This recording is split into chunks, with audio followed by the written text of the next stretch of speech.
So, as you may or may not be aware, I'm not very techy.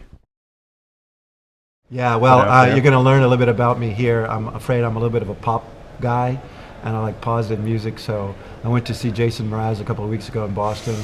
He's with a group called Raining Jane, this group of 4 women who've been together 15 years. I have to admit, I love the sound, I love the optimism, I love the way they look at life, and I'm really, really excited about what they're doing in the world of music. Ron, I love winemaking. I first discovered it back in 1979 when I moved to San Francisco. California had just won a blind taste test in 1976 in France and kind of surprised the world about how great American wines were. That got me going. Actually, that ended up in a movie called Bottle Shock, if you have a chance to watch that movie. That got me excited. I used to go to Napa and at a time when no one was going to Napa, so I could go to all these vineyards. I could visit several in a day. That passion continued through time. I've visited vineyards in 7 different countries now. I continue to go to them. I think the most exciting thing that we're seeing with Acquia is a tremendous growth of Drupal. It's one of the ways we think about it is the different vertical markets that it's involved in. And historically, Drupal's been extremely strong in media and entertainment and higher ed and in government. It became very popular a couple of years ago with high tech around communities.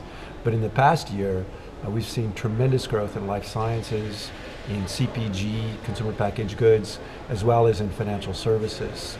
So that kind of growth into traditional areas that are very reliable they need very high quality systems that scale well. Seeing Drupal respond to those needs is very exciting for us. Well, of course I follow Dries, and if I didn't say that, I would be in trouble. But generally I follow a lot of the thought leaders within both the digital disruption space that I like, as well as many people in the Drupal community. So I get my ideas from all sorts of areas, try to pull them together. I also follow a lot of people in what I'd call management theory or areas of improving management. I'm extremely passionate about a couple of other things. One is women in business, broadly, not just women in tech, but women in business and diversity. So I spend a lot of time in that area. And I'm also passionate about millennials and how millennials in the workforce will be productive and how that will change and how companies need to change to adapt for millennials in the workforce. Well, I really think that we have a chance as a Drupal community to change the world.